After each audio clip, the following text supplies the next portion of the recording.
My family kicked me out of the house on my birthday. I worked for years to turn my life around, and when I did, they returned to try and steal everything from me. I was newly 18 and wasn't even done with high school when I was kicked out of the house by my parents and my golden child brother. I wasn't all mad though. Couch surfing was far better than living with them. They didn't even show up for my high school graduation. Unfortunately, life was extremely difficult for a while. Being homeless makes it very difficult to find a job and keep, and with no job, finding a living space isn't easy as well. My parents never even reached out to me once either. There were definitely times where I was tempted to beg them for forgiveness, but thankfully I held out. Years later, I ended up securing a retail job, thankfully, and worked my absolute butt off to be able to rent a condo. Life was on the upwards trend for a few years, and although I couldn't save much, at least I had my own place. Granted, I rented with someone, but it was better than being homeless. But then, life crumbled again. The start of the 2020 demic was not kind to me in the slightest, and everything I worked for seemed to have vanished into thin air. I lost my job and couldn't renew the lease on my condo because my roommate also lost his job, and neither of us could afford the place on unemployment money. As the lease was ending, my roommate left early to move back in with relatives, and I had to sell nearly all of my stuff because I was soon going to be homeless if I didn't downsize to an extreme. Thankfully, I had a plan. Years ago, I had bought a truck simply for the fact that I've always loved trucks, so I found a $1,000 camper in good shape and put it on my truck just so I could live out of it for a while. It was supposed to be temporary, but I ended up living out of it for longer than I ever thought.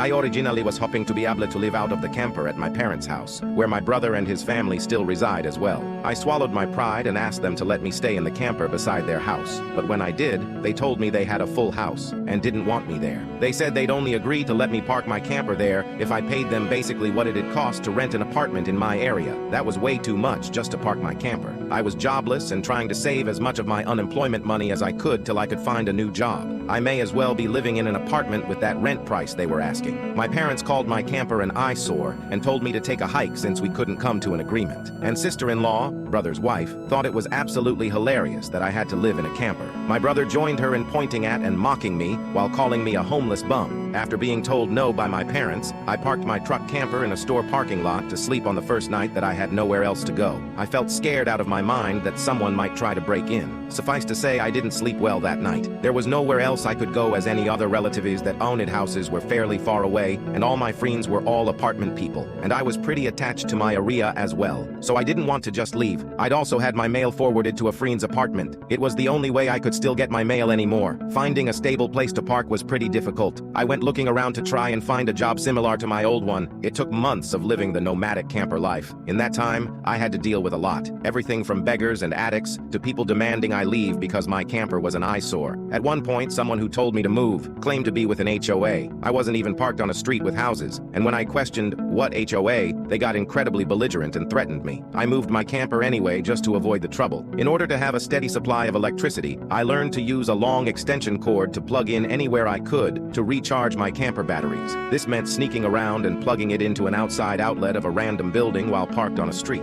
I know that's a crumby thing to do, but I had to keep my batteries charged so my refrigerator would stay cold. I had a small solar power bank for recharging my phone, but I didn't have anything like a generator, and generators are noisy and require fuel anyway, so I did what I had to do. After months of living like that, I finally managed to get a new job. I had to move to the neighboring city to find a job that didn't involve retail. I worked retail while in college and promised myself never again. Though I was nearly ready to break that promise, I was still getting unemployment money, but I had no stable place to live while receiving it, and I didn't want to still be jobless when it ran out. Plus, I was bored out of my mind. I had little else to do but read, watch movies on a small portable DVD player, use my phone or laptop, and keep note of where I could park and what local public bathrooms I could use. I kind of envy that the Japanese have public bathhouses. We could really use stuff like that over here. When I finally landed a new job, I practically lived in the back lot of the building by the warehouse in old employee parking spaces. Literally no one else seemed to bother using because they were so far in the back that the area was borderline forgotten. My boss company owner actually liked this arrangement because I was willingly available to take any shift I could get,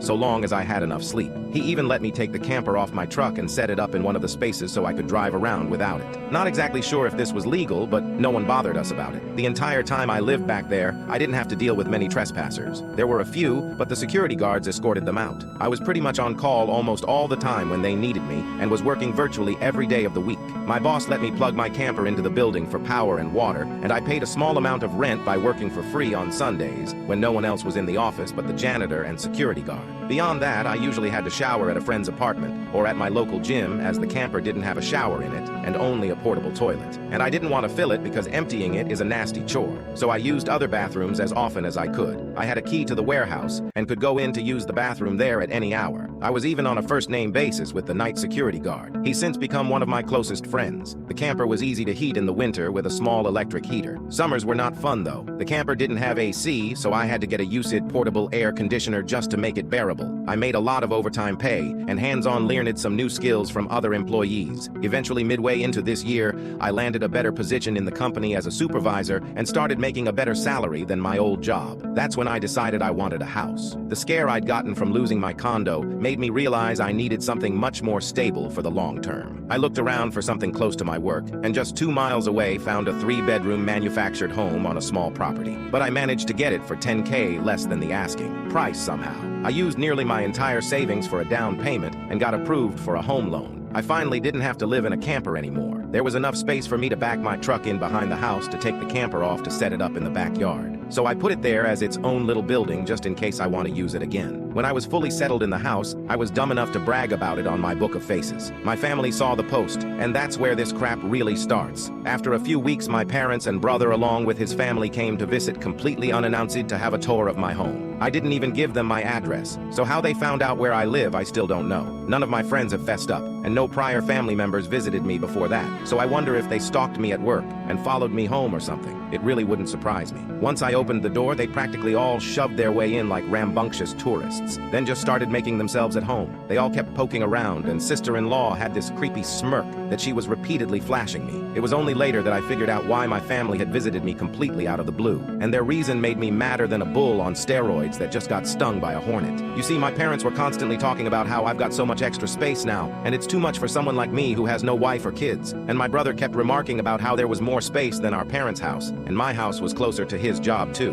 Red flags all around, I know. Eventually, my brother asked me to speak privately. Everyone else suddenly left the room and piled out onto the front porch. That's what finally made me realize they'd planned something. My brother, let's call him Dan, said the house was too much for me alone, and I should let him move in with his family because his wife is pregnant with kid number 4, and my house is much closer to his job. He pointed out that I already have the camper, so I could just live in that outside while they live in the main house. And I'd like to point out that Dan never once spoke of offering rent. Mind you, he's got a good job. He also started talking about how there would be changes and even curfews, and that I couldn't just walk in at any time without prior notice. If it weren't my brother, I'd think the person I was talking to had lost their mind. But Dan lost his marbles long ago thanks to our parents treating him like he was the center of the world. I tried to speak, but he kept talking over me as if I had no say in the matter. There was no way in hell I'd rent my house or parts of my house to him. Other people maybe, just so I can pay the mortgage off more easily, but certainly not him or his nasty wife. I've heard of this exact kind of situation in videos online many times, and never once did I think I'd actually live it because I thought it so ludicrous. But my parents, brother and sister-in-law, do all fit the bill for a bunch of narcissistic, entitled crazies. So I picked up my phone and set it to start recording, then just held on to it. Dan didn't even seem to care or notice that I'd done this, and just sat there with his arms waving around while talking about all the reasons of why he needed my house. Then went from saying that to acting like it was a done deal and trying to reach out his hand to shake mine. That's when I finally showed my backbone and said, hell no. And I said it loud enough that Dan stumbled backward for a second. I'd rarely ever raised my voice to him on that level because I was punished by our parents whenever I did. But this was my house, not theirs. My spine can be as shiny as it wants here. I stood up and then told him that my house was not up for grabs, and acting like I'll let him move in just because they want it won't make it happen. I bought my house for me, and it's not my fault he keeps having more kids and has to keep living with our parents because he can't afford to move out. Dan got as physically close to me as he could without actually touching me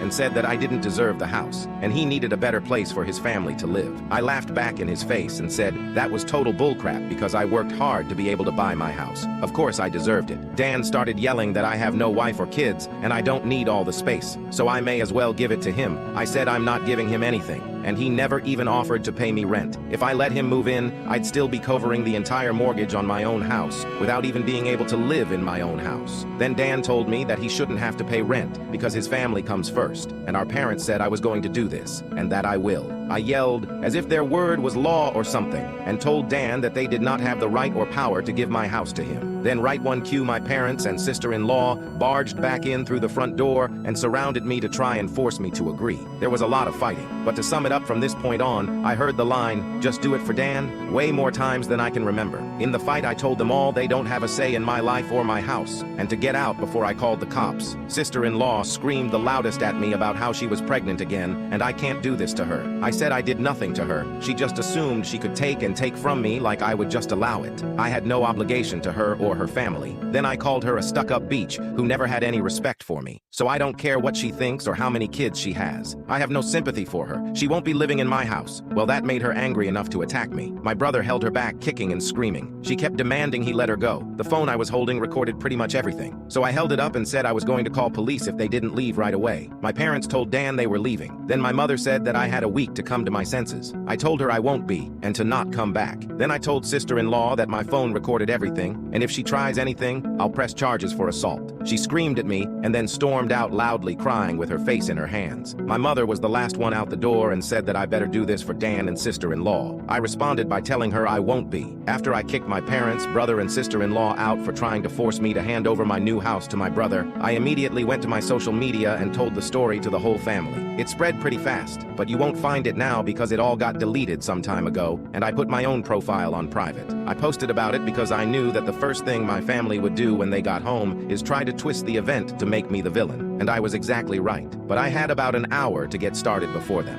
And I had video evidence to back up my story about what they'd done. Being preemptive worked because I got a fair number of family members on my side right away. My parents, brother, and sister-in-law must have been all set to write their own post, but it was too late. So they didn't even bother trying to lie much. My parents, Dan, and sister-in-law had a few flying monkeys supporting them, but not much else. Plenty of others knew how entitled they already were. So what happened was something they all quickly understood and accepted. There was one person in particular that called me. I don't know who they were, but they ranted at me that I was a horrible brother and I needed to make way for a real family man. I just ended the call and blocked the number. This didn't repeat. The week went by, and my parents showed up with Dan at my front porch, just like they said they would in their prior ultimatum. They rang my doorbell like crazy and also pounded on the door until I finally answered. I opened it just a crack, and they tried to shove their way in again. But I'd installed a couple of latch chains that prevented it, and even braced my body against the door for good measure. My father and brother demanded I let them in, but I said I was recording everything on camera and would call the police if they tried to force their way in again.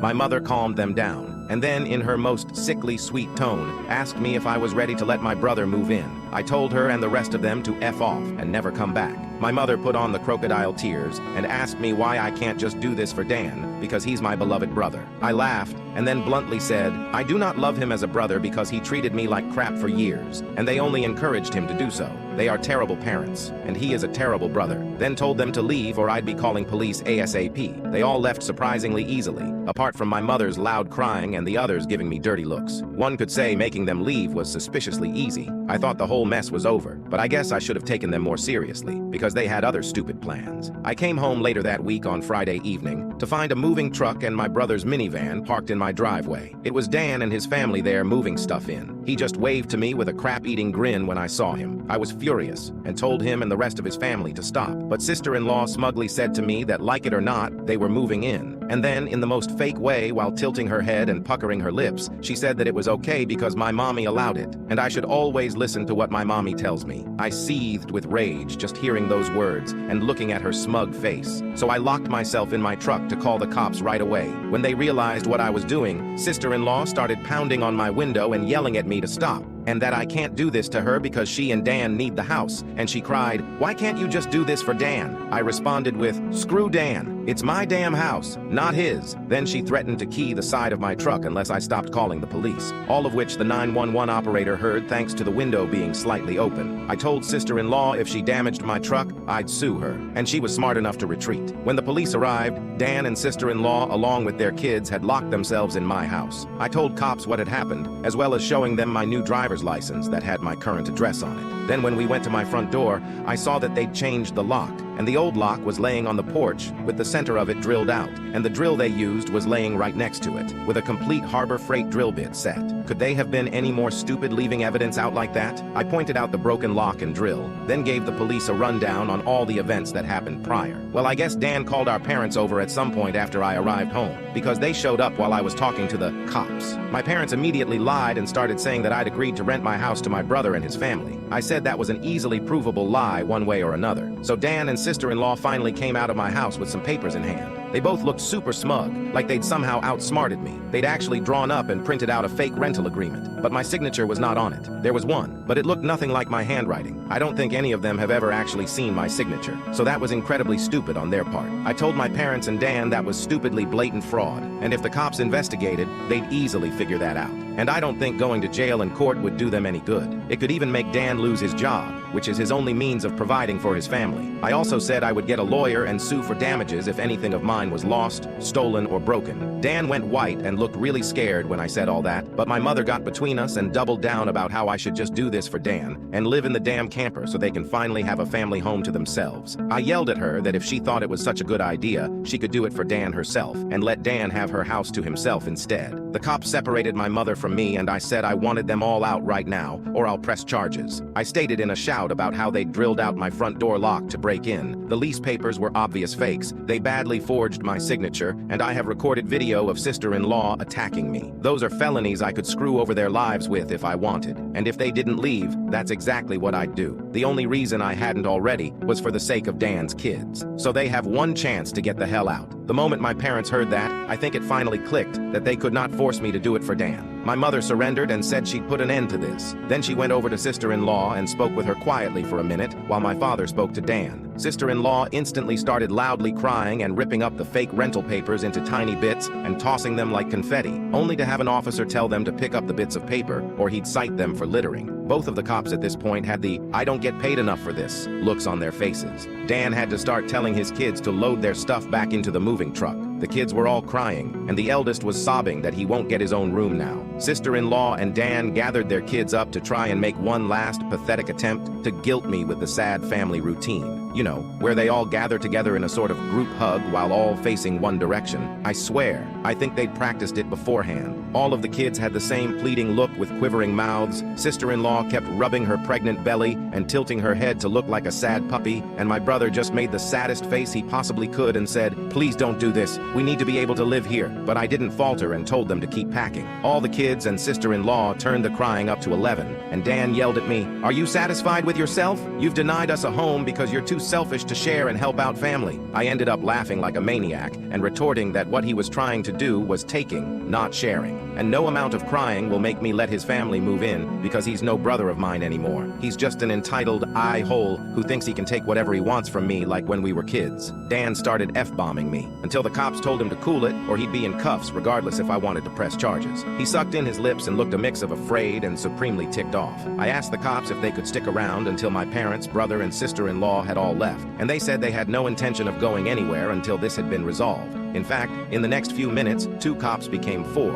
as more drove in for whatever reason. That gave my parents some extra incentive to get moving. I made Dan give me the keys to the new lock he'd put on my front door. He was really reluctant to hand them over. Then instead of handing them to me, he actually threw them down the street and into a storm drain while saying to go get them myself. But one of the cops scolded him for that and made him go get them. He had to pull the grate off just to get at them, and he got pretty dirty in the process. When he got the keys back, he just grumbled, then slammed them down into my hand. I then told them all to leave and never come back. My mother said I'd be disowned for this, as if that were some kind of threat to me, and I voiced that to them. Then, in an overly sarcastically, I said something along the lines of, "Oh no, that means I won't get to come to any holidays with you guys, where I always get treated like crap by you all anyway, because Dan has always been your obvious favorite. You treated all me so badly when I was growing up, that if Dan ever needs an organ donor, I'd show up to the hospital to laugh at him. So do like you always told me to do when I was mistreated by all of you, and suck it up." My parents were floored after I said all of that, and the quartet of cops were looking pretty judgmental at them as well. I tell you, if you want to put nasty parents like mine on the spot, confront them in front of cops, because they'll likely not try anything really stupid then. My mother just started crying and walking away.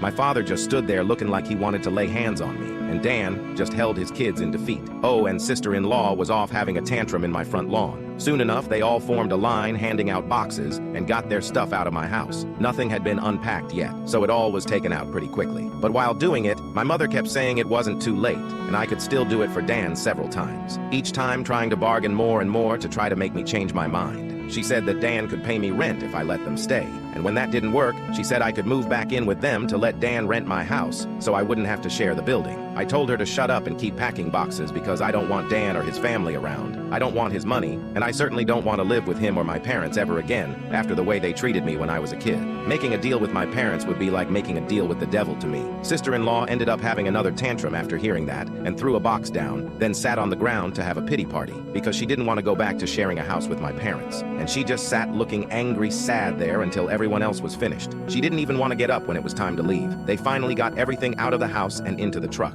So before they left, I laid into my parents one last time about all of the crap they put me through growing up. And with 4 cops being right there, they couldn't do much other than stand there and take it for once. I called them out on so many things that happened, and even pointed out how they couldn't just do something nice for me, like letting me stay over with my camper when I was homeless and trying to get back on my feet. How they let Dan and sister-in-law ridicule me and call me a bum. Well, who's the bum now? They wanted to kick me out of my own house so Dan could stay in it free of charge. Yet when I needed a place to go, they wanted to gouge me for more than I could afford just to park my camper when they knew I was out of the job. There were more extremely judgmental stares from the cops when I said all of that. So I put my parents on the spot one more time and asked them what I ever did, other than being born to deserve being treated so badly. Because when I finally have a bit of success in life, they want to snatch it away from me for their favorite child, since they'd rather I give everything to Dan and have nothing for myself.